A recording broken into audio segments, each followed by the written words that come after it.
everybody. It is Monday, May 5th, 2025, and we are here with another special edition Pistons version of Detroit City Sportscast. We are going to be talking about the series that unfortunately came to a close 4 days ago. First round of the Detroit Pistons, New York Knicks. We're just going to talk kind of our brief thoughts on that, as well as some things to potentially look forward to in this offseason, because the fun never stops. Garrett Comat's here, as always, not joined alone. Joining tonight, first things first, the man behind all things Majors Detroit, Majors TV, from graphics, production, even panels, and it's not just Cinco de Mayo, it's this man's birthday.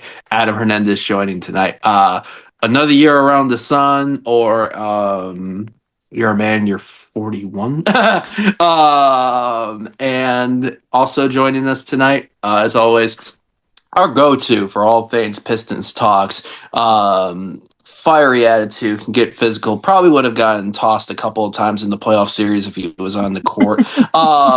Matt Feldbush, gentlemen, great to have you here, both of you here tonight.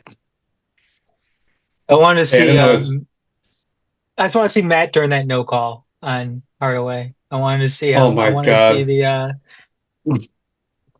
the F bombs, the broken TVs, the. I had to be on my best behavior. I was on vacation with my parents, so no F bombs. I can tell you that I was quite upset. I'm sure we'll talk about that. Pistons found a way to kind of dampen my mood on vacation quite frequently, actually. But most importantly, happy birthday, Adam. I did not know today was your birthday. Thank you very much. Happy birthday. Thank you. So to say that this first round series between the Detroit Pistons and New York Knicks was nothing short of historical, you may think I'm being biased and talking out of my ass here, but this was the second series in NBA history that had 4 games, consecutive games, at least 4, where the outcome was 3 points or less. The only other time that this has happened was the 1981 Eastern Conference Finals between the Boston Celtics and the Philadelphia 76ers, a series that the Celtics came back from 3-1 down to win the Eastern Conference Finals, and then Larry Bird's first NBA title. Thursday, Game 3, I wanted to go watch the match at home. My damn car broke down, so I had to watch it on my phone. Game 4, no call. You guys may have listened to Adam and I do an instant reaction. Matt, as mentioned, had to be on his best behavior because family was around. Game 5, joy. Mayday in Game 6, yeah, opposite of the painful kind of mayday. So the New York Knicks advanced in a hard-fought 6-game series. They get to start Game 1 of their 7-game series at the new Boston Garden tonight against the defending champion Celtics. To our sort of friend of the show, Jeremy Churchman, who is a Celtics fan, may your Celtics win by 20 points in each game to make that streak go. It hurts every fiber of my being. Gentlemen, I feel like you feel the same. But it's been 4 days. How are we feeling now that some time's passed? Kind of, 1, about this series, and then 2, about this run this Pistons side gave us this season. Matt, you want to go first? Yeah, I think 4 days is a good amount of time, because if we had recorded this on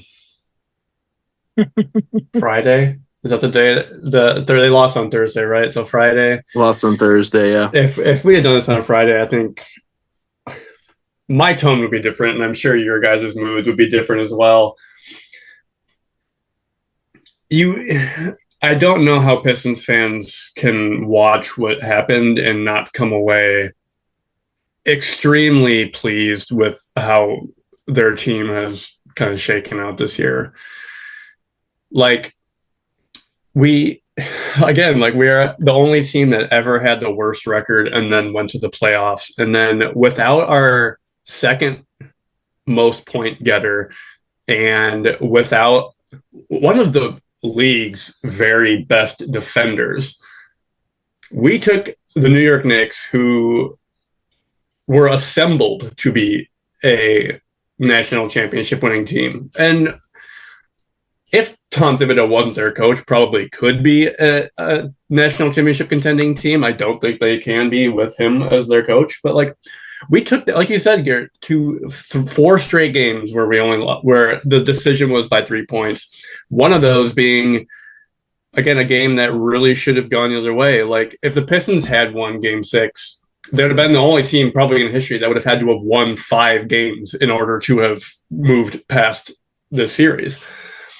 I think that the refs, I know people complain about JB and how much he kind of whines about the refs. I think that's fair. I think that this series was not consistently judged across any game, even across any quarter. The ref would call these games completely different across the game, which is frustrating to watch as a fan. But when you consider, Cade did pretty poorly, I'd say, actually, in this series. I think that he didn't play or shoot nearly as well as he should have. You still got to see what he did, the clamping that Asar did when he was allowed to. That Game 5, he won us that basketball game. And Game 6, I mean, the only thing everyone's going to remember about Game 6 is how he got fried by Jalen Brunson on that last possession. But he had him in nightmare land for most of that fourth quarter, including the possession right before that when he forced him into a shot clock violation. I think Jalen Duren really stepped up in the playoffs. I think that there's just so much good things that will probably come from this team in the future that I feel like you just can't really be upset at how it ended. We took a very good team to the brink every single game, basically. And our first time, for a lot of those guys, first time in the playoffs. And one of the hardest environments to play in, and against a team, and specifically a player that's just built for the fourth quarter. Like, if it weren't for Jalen Brunson, like, flopping aside, we could talk about the flopping that we want. Game 6. Game 6. Just, yeah. The man is just a freaking wizard in the fourth quarter, and he showed it so many times this series. My only drawback, I'd say, about the series is that because of the refereeing, because of Brunson's flopping antics, we're not able to talk about Cade Cunningham's. Like, again, I said he did kind of poorly. He still had one of the greatest postseason debuts ever. And one of 3 people, right, to do what he did as far as like first 5-6 games, points, rebounds, assists. Yeah, Luka Oscar Robertson and Luka. Yeah. Those are the guys. Like, it's insane company that he's in, and if that's how he's going to perform in his first playoff series with a team that was moderately injured and also still is pretty young and not all that great, I can't even freaking wait to see what he cooks up next year. What about you, Adam?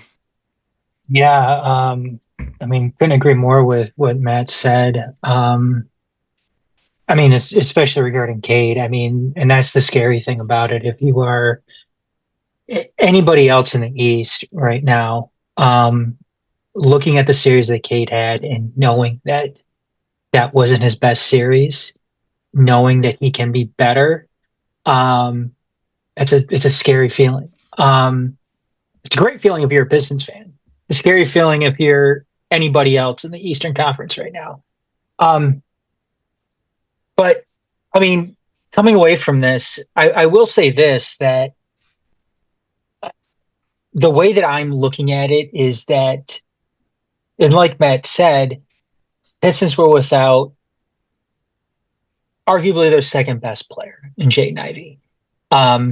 They were without their best defender, and what was and Beef Stew, and what was anticipated to be an extremely physical series, which it was a very physical series. It has a major missing piece to have on your bench in that type of 7-game set there. I'm not disappointed in the way that the Pistons played. I'm just disappointed in how things transpired. And I'll get to that one thing in a second. I think we all know what it is. But I keep on telling myself that, and this is again something that Matt was touching on a minute ago. This is the best that the Knicks are going to be. The absolute best. Knicks aren't getting any better than this right now. They have peaked. This is a team, like Matt said, that has been built to win a championship. And the Pistons are only going to get better. The Pistons are, and they just took the New York Knicks to 6 games. Now, what's disappointing in this is, yes, that non-call against Hardaway, because when you think about it, that changed the whole complexion of this series. The Pistons win that game, then all of a sudden, what is it? Is it they're up 2? Or not up? It's 2-2. It's tied 2-2. Going back to New York, and assuming the Pistons, I don't know what happens, but the Pistons, instead of being down 3-2, they very well could have been up 3-2. And based on Knicks fans, the Madison Square Garden atmosphere, that could have meant everything. And it was that moment, that Hardaway moment was taken away from them. It doesn't make any difference if the NBA came back and said, oh, well, we fucked up. Okay, great. Yeah. Everybody knows that you fucked up. It's almost worse. That hurt worse. It's almost worse them coming out and saying, oh, yeah, sorry, guys, we missed the call. Okay. Who was it? I think it was either Chuck or Ernie in a post game saying, oh, well, do the Pistons get their free throws? Does Hardaway get to go to the line and shoot 3 then? That was Kenny. Kenny said that. Was it Kenny? And I was saying that too. It was like, just put him back out there. Like, if you can concede that a foul should have been caught on a shooter on the buzzer beater, why can't he go out and just shoot? Like, okay, he can't just go out and shoot 3 free throws, but like, the atmosphere is totally different. But it's like, that's the one thing like that's solvable. There's a replay booth in New York where you can make calls and be too. Like, hey, that's the thing for me. It's a final shot of the game, like. Exactly. And to me, I know there's other plays. Yes, you can go back to the game, to that particular game in and of itself and say, oh, well, the Pistons missed this. They gave up this lead. They gave up none of that matters, though. That has nothing to do with what happened in that final shot. I know people like to take the moral high ground in all of this, too, and be like, well, the Pistons could have played better. It shouldn't come down to that one shot. Well, it did come down to that one shot. It came down to that one shot, and the NBA fucked it up. And it did nothing for anybody for them to come out and say, oh, well, we screwed up. We should have made that call. But I'll say that because Knicks fans suck. If they're going back 2-2 to Madison Square Garden, that is a hostile environment, not for the Pistons. That's a hostile environment for the Knicks. And especially they don't record Tom Side Talk New York City. They don't record Side Talk New York City Knicks games after they lose. It's a damn shame because exactly. and Tom Thibodeau's back is against the wall. And Thibodeau's going to get fired after this season because they will lose in the second round, and he will get booted out of MSG, and because the Knicks are going to hire Mike Malone. That's what's probably going to happen here. The Knicks are probably going to hire Mike Malone, and Thibodeau's going to be out on his ass. So Thibodeau has to essentially win a championship this year, or else he's done. And I think a lot of people already. I'm sure the New York media already knows that. I'm sure the fans there already know that. So going back to Madison Square Garden 2-2 in the series, and the Pistons very well possibly going up 3-2, that could have very well been a death sentence for the Knicks. And it didn't happen. But bottom line is, there's so much good to take from this if you're a Pistons fan. Like I said, they're only going to get better. You see what they didn't have in that series and what they were still able to accomplish. And, Bickerstaff tonight lost Coach of the Year. Honors to Kenny Atkinson. Ironically, the guy who replaced him in Cleveland. That sucks, but yeah. 10 games when you count regular season and postseason that the Knicks and Pistons played each other. 8 times the road team won. And for the Pistons finishing at home, regular season and playoffs, 22-22. 24-20 on the road. Young team. We talked about this to triple their win total. Another thing, the only team to triple their win total from the previous year. That was a great crowd for Little Caesars Arena in Game 3, Game 4, Game 6. The energy towards Jalen Brunson definitely reminded us, like, I talked about being at the game versus the Thunder. I was like, yo, this is channeling Keyworth Stadium for us because all of us are with our Detroit City FC background. NBA playoffs said, oh, you think Keyworth, this is cute? Let's amp it up a little bit with about 17,000 people telling Brunson to fuck off. And the crowd is ready to go. That sucks is that we didn't get one win at home. In that moment, especially when you look at Game 6, flat first start to the first quarter, fall behind double digits, work our way back, lead at halftime. Super flat start to the third quarter, fall behind again, take a 7-point lead. But learning how to win. We talked about it earlier in the year. This is the playoff version of learning how to win. Matt, I think you kind of alluded to it a little bit in your thoughts, but I'll ask to both of you on there. Pistons players whose stock you think went up because of the postseason performance, and whose stock went down because of their playoff performances. Playoff stock is up is a bit tough for me to choose because I honestly kind of want to say Tobias Harris in a way. Tobias was quietly probably one of the most impactful players in the East this year. He didn't put up a flashy game, but he really, especially that Game 1 when he opened up with like 21 first half points or something like that. 22, yeah. When none of our guys could make anything, or when he got poked in the eye in Game 5 and was like, all right, I'm going Super Saiyan now. I think Tobias really impressed me.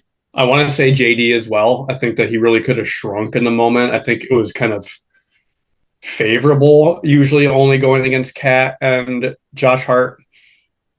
But I thought that he was just pretty impressive. My stock down, I kind of want to say Malik and Tim a little bit, just because of how ice cold both of them were for long periods of this time, especially Malik. I think I said at one point he was 2 for 21 or something like that. He didn't go off until he had good Game 1 and a good Game 6, but other than that, he was ice cold. He was ice cold and basically almost useless. But my real answer for stock down, I want to say JB Bickerstaff, actually. I'm upset he didn't win Coach of the Year. I'm sure the other you two also are probably somewhat upset that he didn't win, considering what he did to get this Pistons team to where it is from where it was. But I'm thinking back to when we first did our iteration of this, when we were talking about JB being hired, and I specifically said, well, everyone's always talking about the playoffs and how poor he is in the playoffs. I'm like, we're not going to be in the playoffs. Who cares? Now that we're in the playoffs, I'm starting to understand why people on the Cavaliers didn't like him, because sitting Asar Thompson for any of the last 5 minutes of Game 6, let alone like 3 of the last 5 minutes of Game 6, really dumbfounded me. And that was when Brunson and the Knicks clawed back from that 7-point lead that we had. And as soon as Asar came in, that's when we got the shot clock violation on Brunson. I'm a little worried about what JB means for the long-term success of this team. And again, this is really early days. I mean, we've just made our first playoff series, but if JB isn't going to learn from the issues that the Cleveland front office had with him,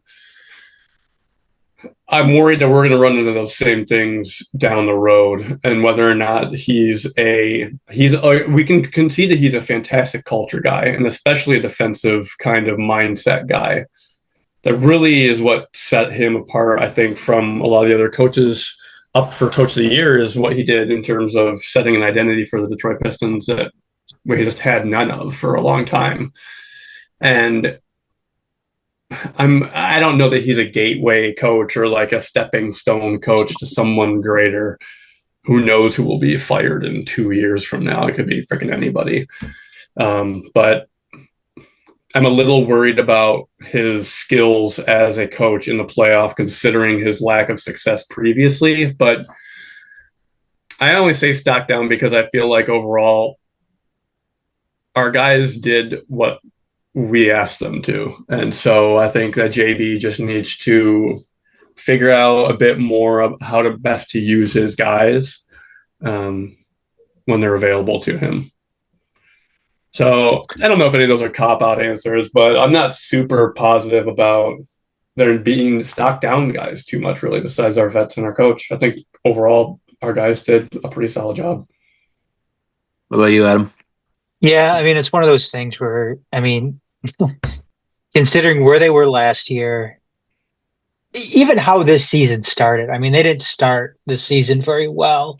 I think they went, like 5 games or 0-4. something before? Was it 0-4? 0-4 and 11-17 at one point. Yeah. They had a tough start to the season, though. Those first 4 games were tough hard. start to the season. Yeah. And considering where they were, how the season started, and what they were able to get to, you hate to talk about stock down guys. I mean, stack up. I mean, I'm going to go with Osser, and in some ways Dennis Schroeder too. I thought Dennis Schroeder was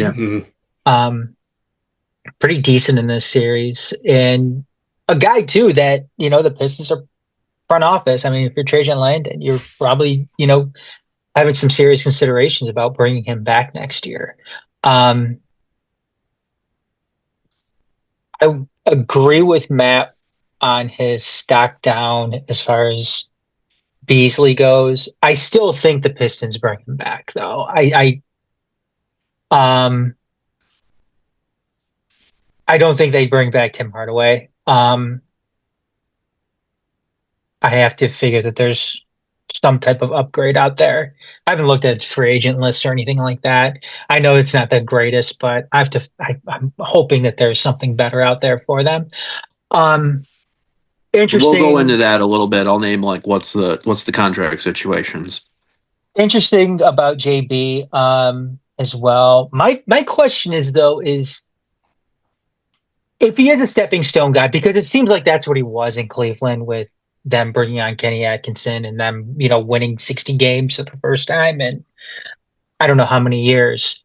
I wonder if the Pistons, from a star standpoint, from a Cade standpoint, if they can afford to move on from JB at any point within the next 4 seasons, because I think he signed a 5-year deal along with that 5-year extension with Cade. If you get rid of JB, all of a sudden, you're giving Cade would be his 4th head coach since being with the Pistons. So yeah, that would be. I don't know how that would affect Cade. I don't know what the approach is to something like that. And I know, I mean, I know that's something that we don't necessarily have to think about right now, but it's that would be my big question, because I think that's something that has to be considered when you look at a young star like Cade and head coaching. I mean, because it's not like this is the Lakers, we have a bunch of vets, or even the Nuggets, we have a bunch of vets, and you can just switch coaches at the end of the season or before the season, whatever.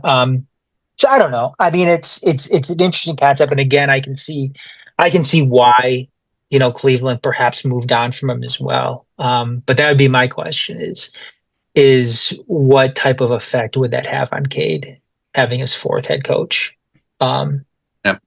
potentially his fourth head coach. And not even just Cade, but JD and JI. Yeah, exactly. Also not being able to have like any continuity whatsoever in their coaching as well. But Yeah. again, like I don't think that Casey moving on from JB is the right answer, obviously, right now. I think we're all in agreement with that. But I think that it could be a conversation that might need to happen down the road.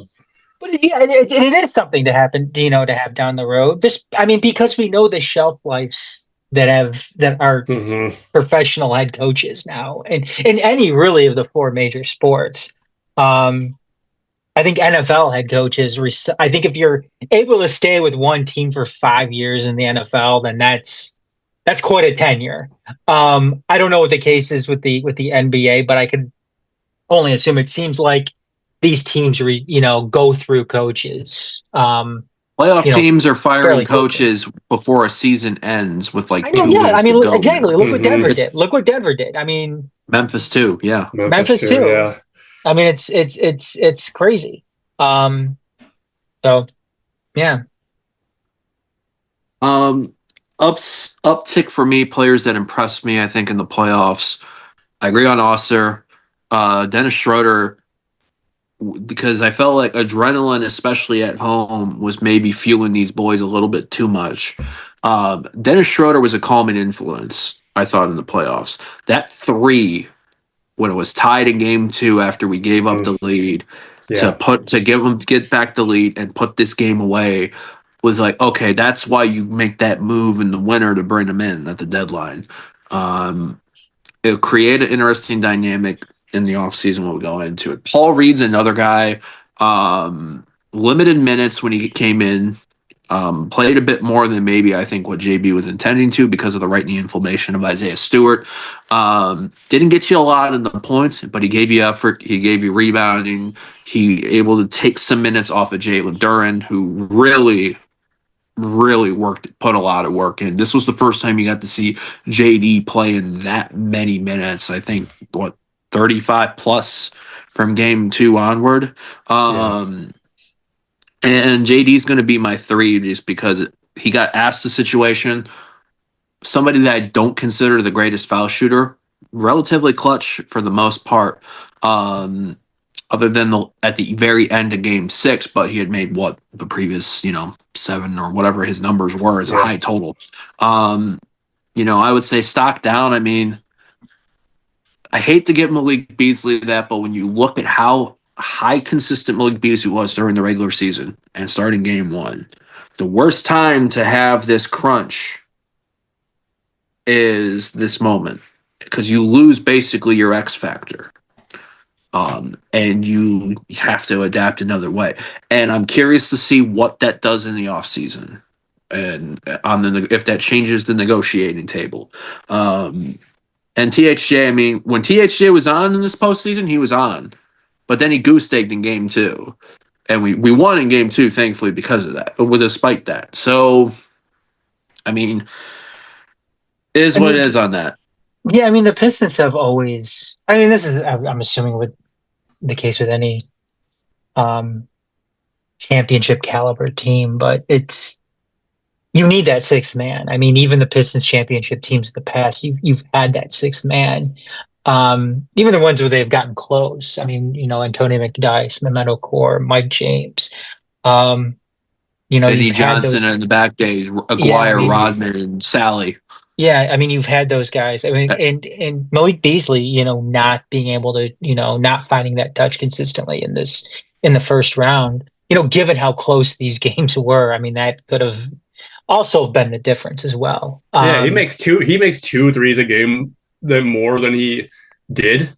Even not even approaching his season average, but even getting 2 shots total, we win that series. Halfway there. Yeah, he would make just 2 more threes a game, and it's a completely different ball game every game.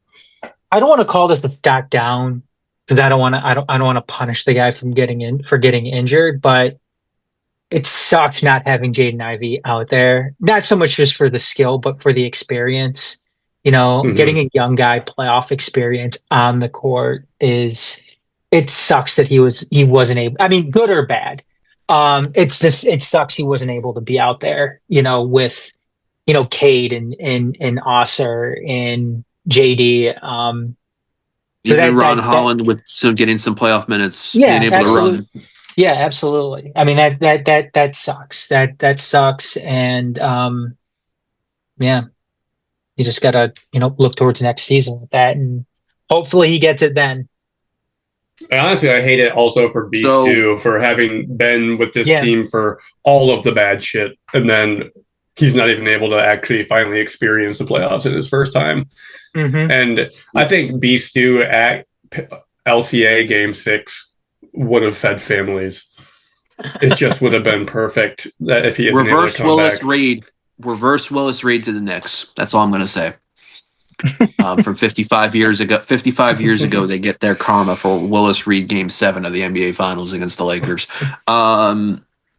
Keith Langlois on the Pistons website actually put out the timing of this article was perfect because we literally got sent we saw this afternoon because it talks about the offseason. So now this is what's going into this. This is what we're going into because granted, we're still going to have 6 weeks or so till the NBA draft, 2 months roughly until the start of free agency. But here's what we're looking at right now with this squad. Cade Cunningham had the contract extension last year, the max deal. Year 1 of that contract extension kicks in this next season. Jalen Duren, Jaden Ivey, their 4th and final year of their existing rookie year deals. They are eligible for extensions this offseason. Isaiah Stewart, year 2 of his 4-year contract is going to kick in. Ausar Thompson, Marcus Sasser, year 3 of their current rookie deals. Ron Holland, year 2. Bobby Klintman, year 2. Tobias Harris, Simone Fontecchio, the final years of their 2-year contracts. So you got 10 roster spots. Now, 5 free agents. Tim Hardaway Jr., Malik Beasley, Dennis Schroeder, Paul Reed, Lindy Waters II. I've admitted, I think that we need a secondary number 4 for Tobias Harris because I think a backup 4 would have maybe also helped us massively in this postseason. We have, to me, an overload at guard right now.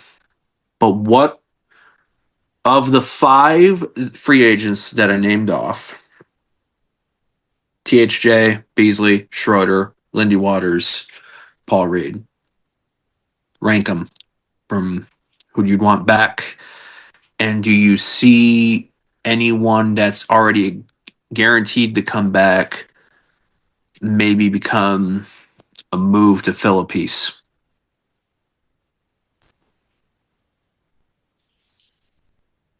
I guess I'll go first here. No offense to the guy. Lindy Waters III is on the bottom of this table. I was impressed when he would come in every once in a while towards the end of the season. I think there was one game he had like 4 threes or something off the bench. It was pretty incredible, actually. Was that Utah, I think? Maybe. Or that or New Orleans. It was one of the routes. I think it was New Orleans. I think it was the New Orleans route.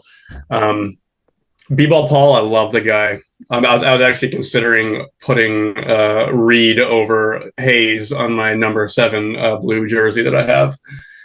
I didn't get around to doing it. Hell, the Pistons team shop might do that for free for you if you maybe. Yeah, it'd be like, oh my god, yeah, we understand. Those 2 are easy. The top 3, I think, I have to say that I think Tim is the most expendable out of all the other ones. I think Tim played a whole lot more than he was originally meant to just because of Jaden Ivey's injury. I think that with the way Jaden Ivey was shooting last year, I mean, he was shooting something like 40% from 3. I don't think that's sustainable over a whole year, but that's... West Coast road trip, he was really playing some of his best basketball. Yeah, he was looking incredible this year. I think had he been able to really go through the entire season, he might have been up for most improved player.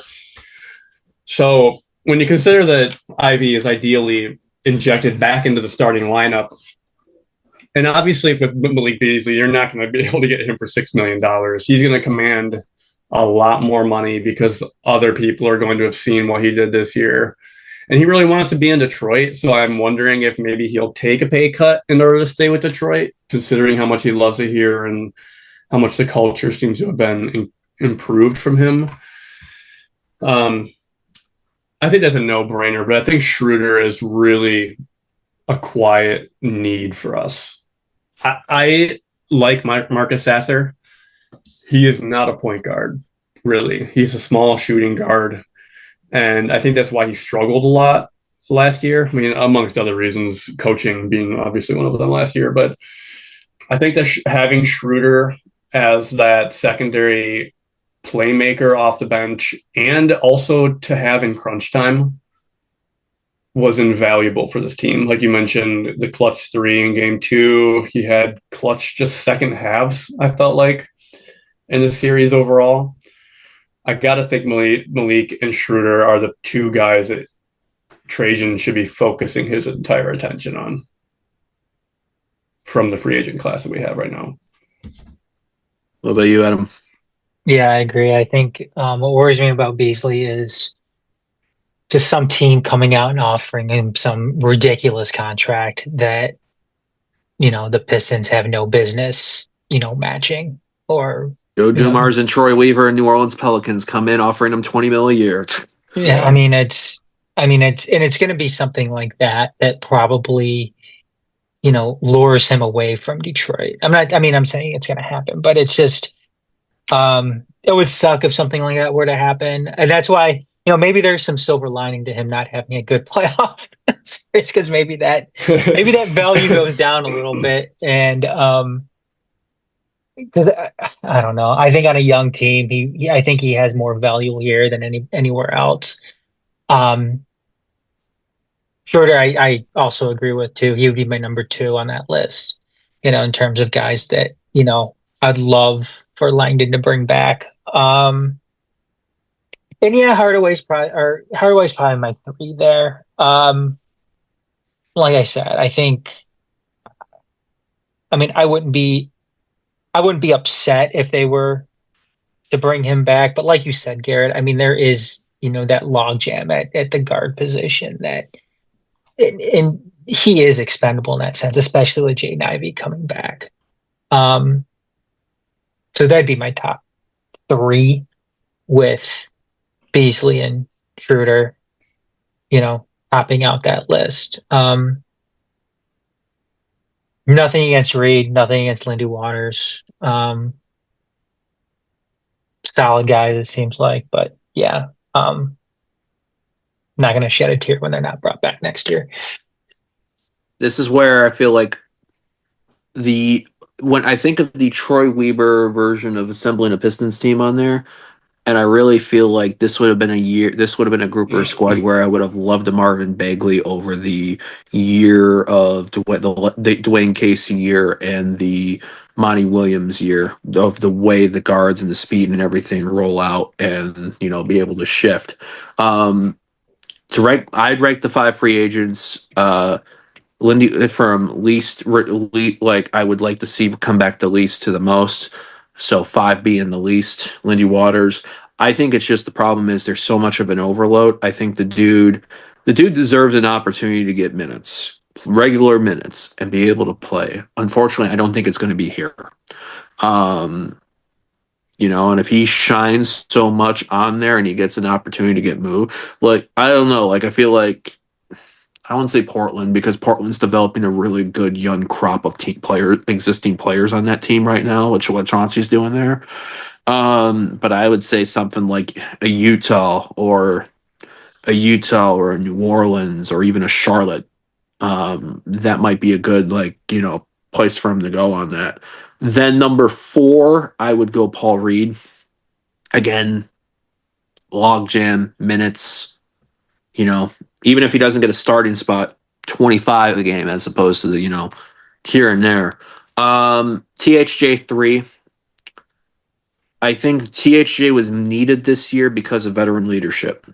You needed that stopgap of veteran leadership, multiple veteran leadership, like Tobias Harris, Malik, THJ, to help mold Cade and Jaden and Jalen and Ausar. And even keeping Ron Holland in check Cade became a much better leader throughout the season because he had those guys that he can, I think, rely on and experience and live with. And then it's Cade pushing Ron Holland out of the way, saying, chill the fuck out in a moment, which, insightful.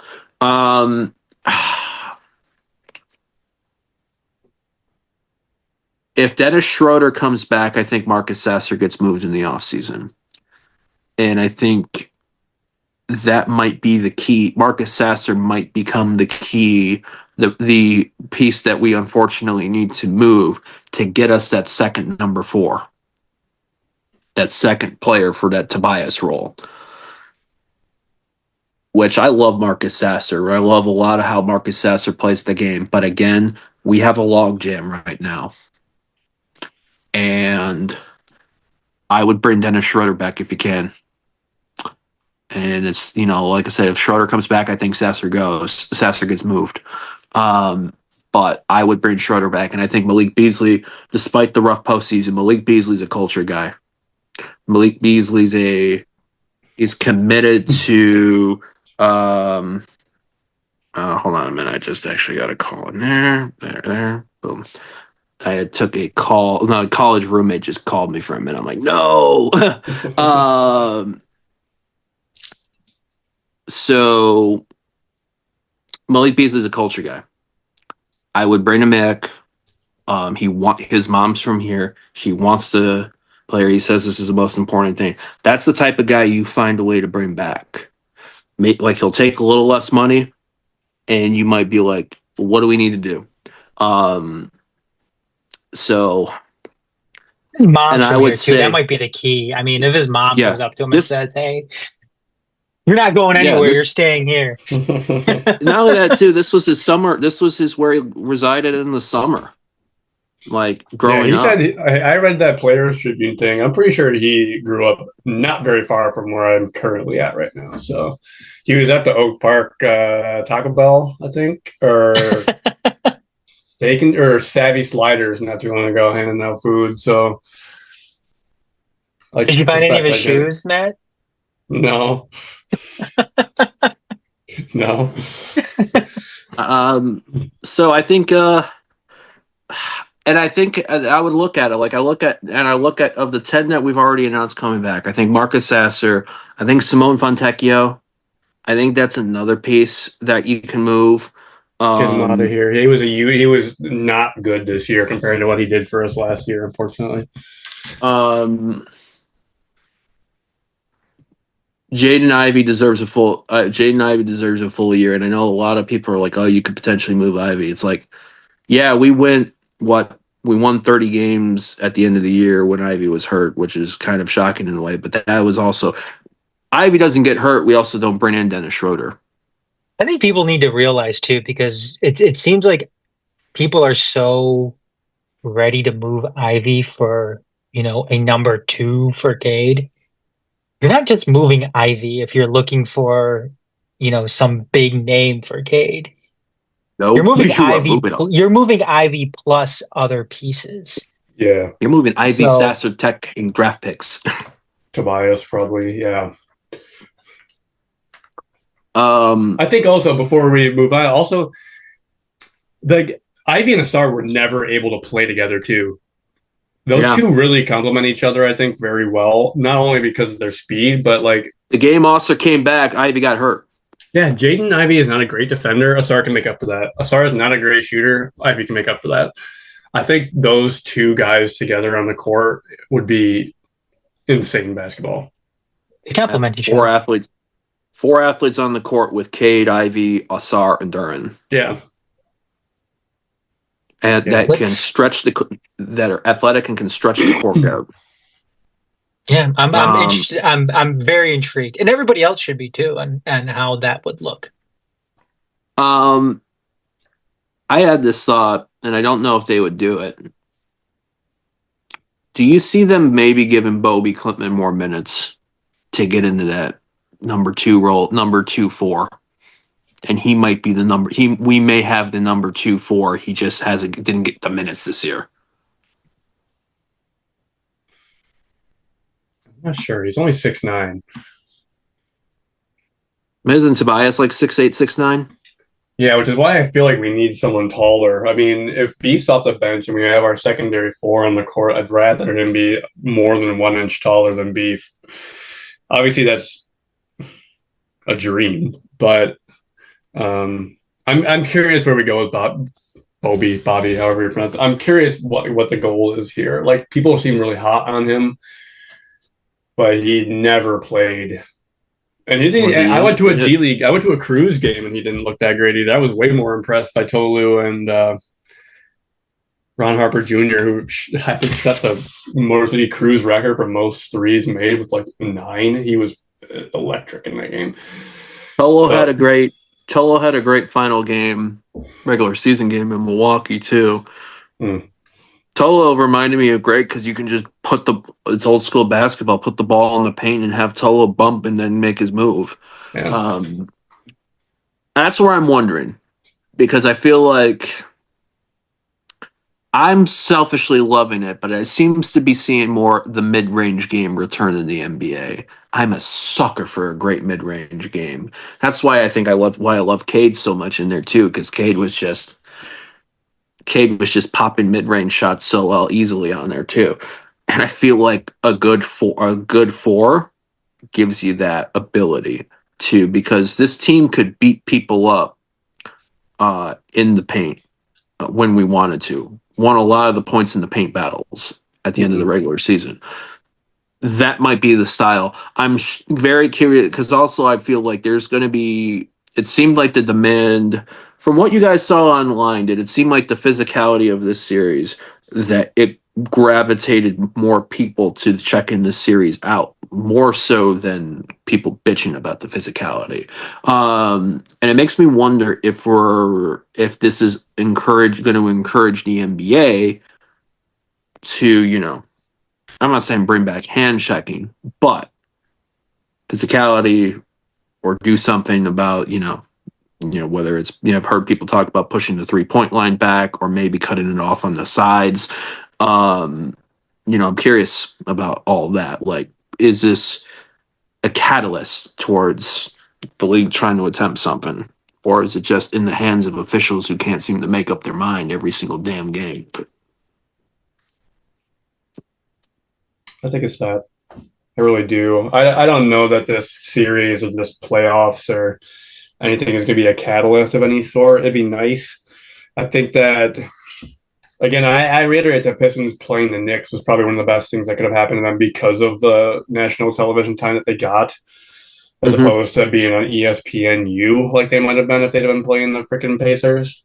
But Pacers Bucks was on NBA TV, which is wild, because the Bucks won an NBA title in the last 5 years. Yeah.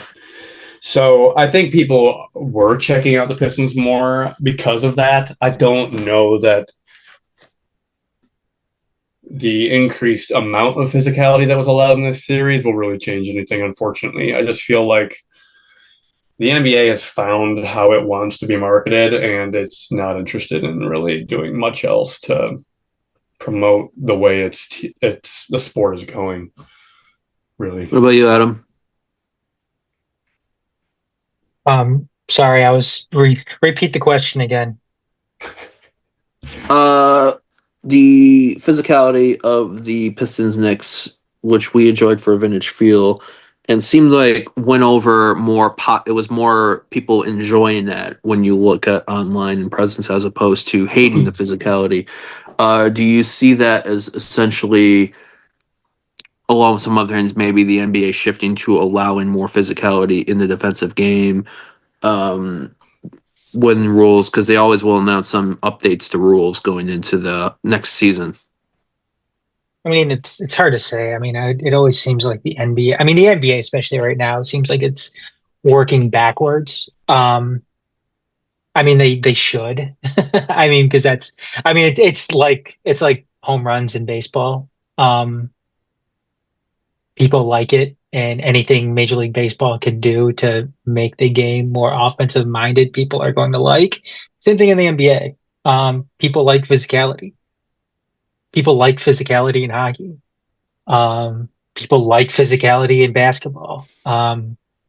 People like, seeing guys drive to the rim and, take that hard foul. They like to see guys, work for those points, especially in the paint. So, I mean, yes, it's something that the NBA should gravitate more towards. Are they going to? I have no idea. I have no idea. I have no idea what Adam Silver, I have no idea what the governors are going to do or what they're going to allow. It just seems like right now, especially like I said, the NBA tends to work backwards with things. And I think it'll help too. I mean, the ratings from last I checked are down with the NBA throughout the regular season. So, I mean, I think that that's something that could certainly help when it comes to, driving more interest. I didn't check the second weekend or the third weekend of NBA playoffs, but the first weekend apparently experienced a huge uptick. I think it was NHL playoffs went down about 20-25%, and the NBA playoffs had a massive surge. And I wonder if when I sent that over to one of my buddies, our Detroit City FC buddies that I record with Hand Try Frankfurt, who's a big hockey guy. I sent him that thing, and he immediately sent the thing of John Oliver saying Detroit basketball. So I wonder if like that demand is like, or if it's just good series. When you look at what that opening night of NBA playoffs post play-in, you had Pistons, Knicks, you had Bucks, Pacers, Pistons, Knicks, Nuggets, Clippers, and T-Wolves, Lakers. So And Houston Warriors too. There are a lot of good series this year. yeah. Let's kind of do that a little bit briefly, and then we can do some closing thoughts. Somebody predicted that the T-Wolves were going to beat the Lakers in the first round. Oh yeah, that's me. I expect them to do it in 5 games, though. Holy shit. So we got what? We got in the West, we got Thunder, Nuggets, and Warriors, T-Wolves, the 7-6. And then in the East, we got Pacers, Cavaliers. Pacers took game 1 yesterday, and Knicks, Celtics. So if you were to quick guess how this rest of it plays out, what you thinking? I feel like the Nuggets got shafted having to go to 7 games and now having to face the Thunder, who haven't played in like a week. The Thunder are just a scary team. It's gonna be ridiculous. I think it's not even gonna matter what goes on over there. I think the Warriors Wolves is gonna be true popcorn material. Ant and Draymond, Rudy and Draymond, Jimmy Nas and Reed, and it's Dante DiVincenzo starting shit. it's literally going to be fireworks every single game. I'm really looking forward to that series. I want to honestly give that to the Warriors. I know they must be tired too, having to go to 7 games. Because Houston plays physical too. Ime Udoka. Yeah. So Steph is going to Steph. It's going to be Jimmy, playoff Jimmy, I think, is really going to come out of nowhere. Not nowhere, but he's going to come out, and it's really going to suck for the Timberwolves, I think. And I think the Cavs will course correct. The Pacers are a good team. I think they need to get Darius Garland back on the court for the Cavs, but I think they'll be okay. And then, like we mentioned earlier, I really just hate to root for the Celtics, but I have to because I don't have to. I think that they'll be fine. I see them winning in 5 games. Probably the Knicks, I think, are going to be tired too, and Boston is just a freaking juggernaut. So, to give y'all a rundown, it's halftime in Game 1 at the Garden, in the new Boston Garden, TD Garden. Celtics are up 61-45. Whoa, my God! So, yeah. So, what about you, Adam? Yeah, I'm gonna go Celtics over the Knicks. 5 games as well. I'll take the Cavs over the Pacers. Pacers. I don't want to say 6 games in that one. Call me crazy. But yeah, best series out of anything in the second round is going to be Warriors, T-Wolves. It's at this point, it's I don't know. I think I'm gonna go Warriors. I'm gonna go Warriors Thunder in the West, in the finals. Western Conference Finals. Boston's won the last 7 against the Knicks. By the time this series done, it'll be 11 because the Celtics are going to sweep the Knicks. I think losing game 3 to the Magic woke something up in them, and they're the defending champs. I think Pacers Cavs is going 7. I think there's something about the physicality of the Pacers and that swagger, which is why I hate playing the Pacers. But you got like you hate when you hate it when you hate playing against a team, but you also like you can understand like you respect kind of the things that you hate. I mean, Halliburton in the playoffs, Pascal Siakam in the playoffs, Miles Turner, T.J. McConnell off the bench. I'm probably forgetting guys. Andrew Nembhard is an insane playoff riser. Pacers are going to make the Cavs work. The Cavs had a very easy first round, maybe even easier of a first round series than the Thunder had against the Grizzlies. That's saying something. Whereas Indiana had a they beat Milwaukee in 5. But other than game 1, all 3 of those, the rest of them was, pretty much of a workout thing out there. I think the Pacers push them to 7. I think maybe the Cavs, I think, will edge the Pacers. But then I think Boston takes the Cavs. And I think it's because I think of what the Pacers could do in that series. I'm going T-Wolves over the Warriors. I think there's something about that style of basketball the Wolves play right now where I'm trying to think, just when you think Anthony Edwards has the most swagger and thing on that team, then you get freaking Gobert, Rudy doing Rudy shit. Then you have all of a sudden Dante DiVincenzo, chirping up. Then you got Naz Reid chirping, and I think they can grind. And I think if you get Draymond Green riled up, you win the mental battle right there. And I think that then could take away what Steph and Jimmy could do.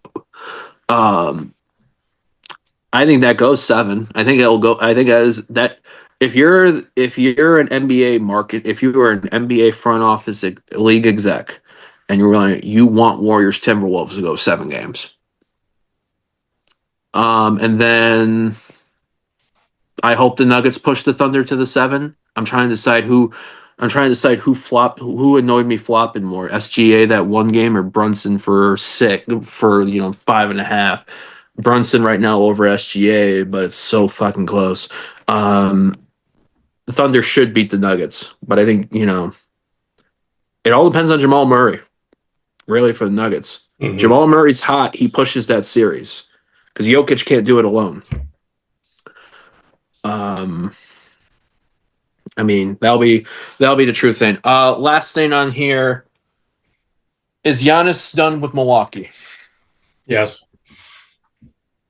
Yes, but he's not coming to Detroit.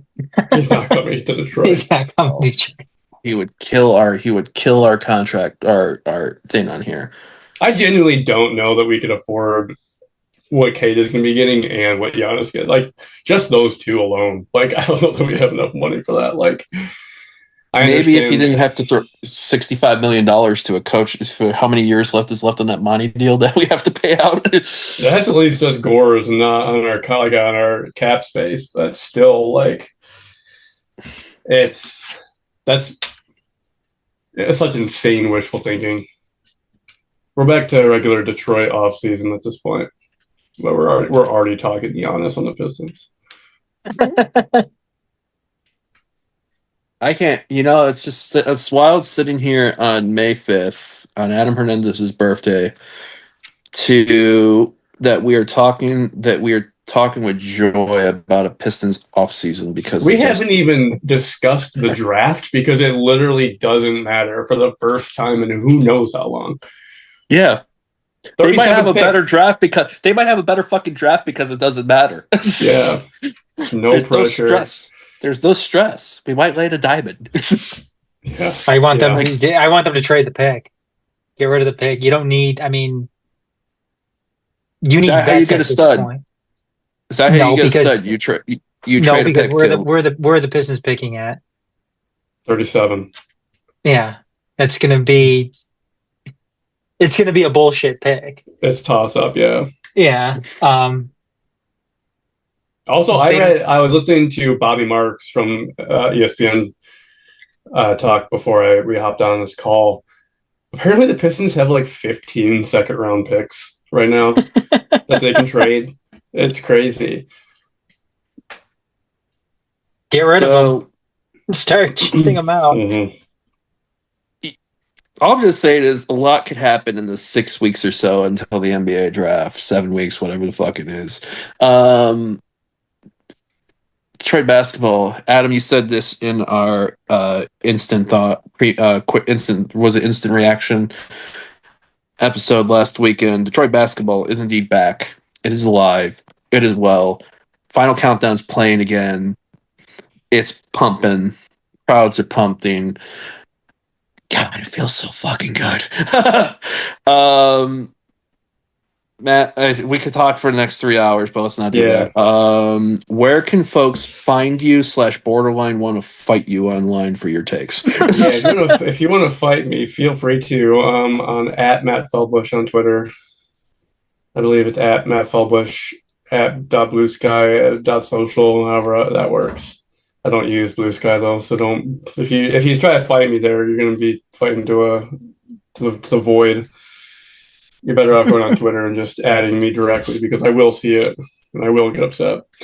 Adam, folks won't get on you so much for your Pistons takes as they are when we talk lower league United States soccer. But where can folks find you at?